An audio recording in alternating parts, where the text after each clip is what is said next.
Greetings from Indian Medical Association. I am Dr. K.K. Agarwal, its Honorary Secretary General. Welcome to our show, Ask the Specialist. In association with Lybrate, as the Indian Medical Association Lybrate initiative, Lybrate is our digital partner.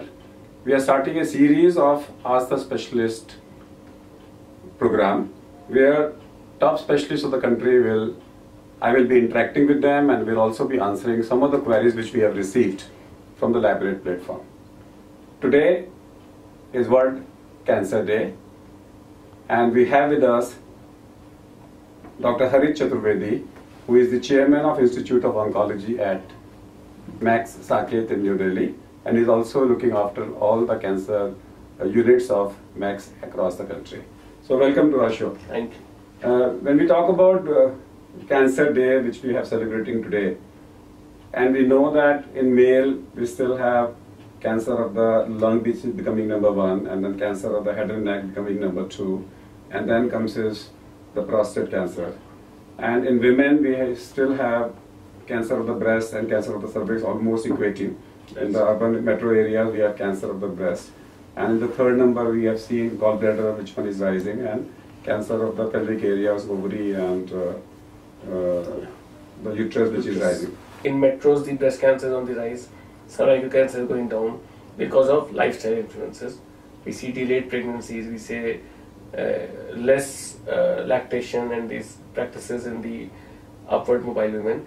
At the same time, cervical cancer is going down because hygiene is better, parity is low, the infection rate is less, so there are more certainly than if I really want to be concerned today in the private sector, then I need to be more concerned about the breast cancer which is rising. Now, in early stages, breast cancer is curable? Almost curable. Stage 1, 90% cure rate, stage 2, 80% cure rate, 75-80%. So how to pick up at the earlier stage? Yeah. So one is any woman above the age of 50 years have 2 yearly mammography or yearly mammography, or between 40 and 50 also mammography, because that is screening tool. That is for healthy population. Besides that, any symptomatic person, whether it's a lump, nipple discharge, pain, discoloration of the skin, heaviness or change in size of the two breasts, or in something in the armpit, you can feel a lump in the armpit, all these things warrant a thorough evaluation. So thorough, what does it mean? It means evaluation to logical conclusion. Now we know of mammogram, we know of ultrasound. What I want to inform that mammogram can miss 30% of cancers. So just a mammogram or an ultrasound is not good enough. FNACs also has its own limitations, especially if it is not under image guidance. Normally now we are doing all in the biopsies under image guidance, so that we take the sample from FNAC versus biopsy. So we must do a true cut biopsy. FNAC has no role now. But it is much simpler, accessible, that is why people are doing it, and I don't think it will go away so easily. It will have its place, but the recommendation is to do a true cut biopsy. Now we have two cases. One is breast cancer, no metastasis. Second is breast cancer with metastasis. How do we? Yeah. So for all cancer treatments, whether it is breast or oral or lung or anywhere, there are 3 well-defined steps. First step is a diagnosis. Diagnosis means type of cancer and organ of origin. For example, in breast cancer, for me, breast cancer is organ of breast, type is IDC, ductal carcinoma, invasive ductal carcinoma. We also look at ER, PR and HER2 status. What is the estrogen receptor status and HER2 status? Then we go to the stage of disease. Now if it's an early breast cancer, stage 1 and 2, the main treatment is local therapy. That is surgery with or without radiation, depending on the type of surgery, plus adjuvant treatment. That means chemo or hormone, depending on whether node positive, tumor size, receptor status, age of the patient, all that is put together and then the decision is taken whether she needs adjuvant treatment or not. When stage 3 comes, typically we need all 3 modalities. Surgical, radiation, chemo, hormone, everything is required because that is locally advanced cancer generally. And so therefore, once you have done the diagnosis and staging, you take a call that this is the treatment for locally advanced. There you can decide whether to start with chemo or to start with surgery, depending on certain situations. Then we are talking about metastatic, that is stage 4. So stage 4 is largely treated by systemic treatment. That is hormones, as in her case, Femara she is taking, or chemotherapy. It's a hormone not sensitive tumor. Then chemotherapy or Herceptin or something is given. Besides this, local treatment for symptoms. For example, she had radiation for backache. Somebody has pleurodesis for pleural effusion. Somebody may have brain radiation for meds there. From female, we go back to the male, and the number one cancer is lung cancer. When I was doing my MBBS, we were told lung cancer means 6 months, with treatment, without treatment. What is the scenario today in the lung cancer? So scenario is not as good as it should have been or it could have been, but it's not the same as you said. It's not that bad either. So today, yes, we see only about 15-20% of lung cancer in treatable situation. That means less than stage 4, stage 3, 1 or 2, only 15-20%. Still 80% comes in stage 4, and the reason is there is no screening. And in our country, largely speaking, patients who present with cough and have a shadow in the chest, they are started with anti-tubercular treatment. So that is the area where we lose all this. Having said that, today, by virtue of better understanding of tumor and better mapping of the iceberg, I say, because earlier what happened, whenever you saw anything which is spread or any lesion, the fear, as you said, no, nothing to be done. 6 months either way, so let them do what they're doing. Today, by PET scan and MR and all these things, we can actually map it very well. What is the extent of disease? You can pick early disease and then you can plan treatment. For example, if we see a stage 2 or stage 3 lung cancer, we do EBUS, we do further staging, accuracy goes up. You take a sample.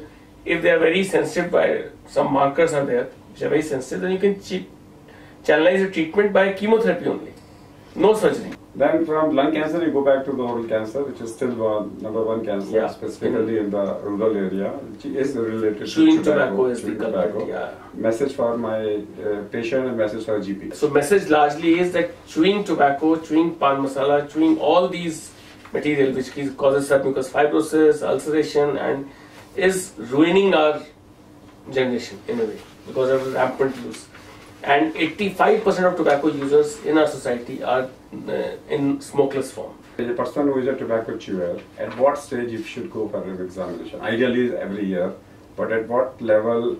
Ideally every year, but if there's an ulcer, if there's a restriction mouth opening, if there's discomfort or pain or mobility of tongue or all these things, any such thing which is beyond 2 weeks, you have to have a proper examination. Are there any general examination people can do special light or so I would say acetic acid test in the oral? No, I will not advise on that. No, it is the expert's eyes which is critical.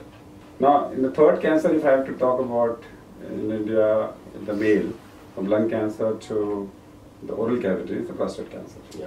And which is now, we have two forms, the progressive form and the non-progressive form. There's always been a controversy that in a non-progressive form you can leave it, and in a progressive form whatever you do nothing will work. Yeah. So how do we diagnose? Is there a role of PSA screening? Is there, what exactly? So PSA, if not used wisely, has also caused a lot of harm because a lot of people get unnecessary treatment, as you talked about the non-progressive form, or you can select your patients who can be observed safely. So typically PSA, velocity, age of the patient, all this is put together, and then we realize that who are those, and the Gleason score, that which are the group. In a low grade tumor, we need not do anything and just observe in a 75-year-old, whereas in a younger patient, even for low grade, we'll advise intervention and treatment. So that is, as far as the PSA is concerned, it is kidney cancer. And is there any specific reason for kidney cancer? Smoking is attributed partly, but the exact causes we cannot. Versus bladder? Bladder we... Yeah, in bladder also smoking is a culprit. So tobacco itself, from oral, lung, kidney, bladder, pancreas, even breast for that matter, cervical cancer, it has far and wide effect. So besides that, not specific reasons, some chemicals are talked about. And how much is now the cancer of the stomach in the country? Very common. In fact, gastric cancer is number 1 in southern India in male population after oral, and in northern India it is 5 or 6 level. Okay. It's and not what is the cause? Is it? Basic cause we don't know, but the incidence is high in Chennai because of the high usage of roasted fish. The coastal people, they roast their fishes and eat, so that is where the fish protein gets broken down into nitrates to nitrites, and that is carcinogenic. Now, how common, we come back to the colorectal cancers. In the US, they are large number. Very large, European population. But in India also the number is rising. Rising, but less. But less. And that is related to diet, because still our diet has good amount of fiber. In the Western population, the non-vegetarian diet is the bulk, and that is very poor in fiber. So that is why we see that our numbers are less. What about double cancers? Nowadays we are seeing a lot of cases. Very common. One is radiation induced, second is not radiation induced. So de novo 2 primaries or second primary is as high as 25 to 30% in head and neck cancers. So all those people who have once oral cancer or tongue cancer, they are on follow-up with one more purpose, that is rule out any possibility of cancer in either part. What about breast cancer? Breast cancer, the contralateral breast, the incidence is up to 1% per year. Remember that, non-breast cancers. Okay. So in breast, ovary, endometrium, colon, these 3 are associated. So if you have a breast cancer, then you have to screen for these also. If I have to end, what are the 7 or 10 points which every GP must know, and 7 or 10 points every patient must know about cancer prevention? Okay. So first thing I would say that cancer symptoms are not unique.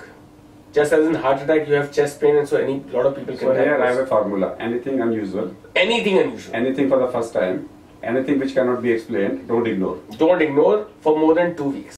It's the job of the oncologist to work with the practitioners and ensure that the fear about cancer goes away. Today what happens, a person who gets treated for cancer, when he goes back to the society, nobody will touch him, nobody takes responsibility, because the fear is that something happens and I don't know, how will I handle that? So you should be able to pick up the phone, we should be able to respond properly and connect so that we can serve the society better. Other things are that certain preventive things. Tobacco is a very big area which is very low hanging fruit. So if all of us empower ourselves and say that okay, we'll educate people on tobacco front, I think we'll do good. Regarding diet, if we encourage people and educate them on diet, it will do good. Exercise. So all these things can help us empower the society and turn it around. So let's thank Dr. Harit Chaturvedi for being with us, and all the viewers who are watching this Lybrate, they can go back to lybrate.com and they can ask similar questions. And if you have any question for Dr. Harit Chaturvedi, you can still ask. The question will come back to me, and I would be able to consult him and answer your specific question. If it is a general question, I would be able to answer for you. Thank you, everybody. Keep continue and log into our site and continue, and many more such programs will come in future where we will have other specialists under the category Ask the Specialist. Thank you very much. Thank you very much. Thank you.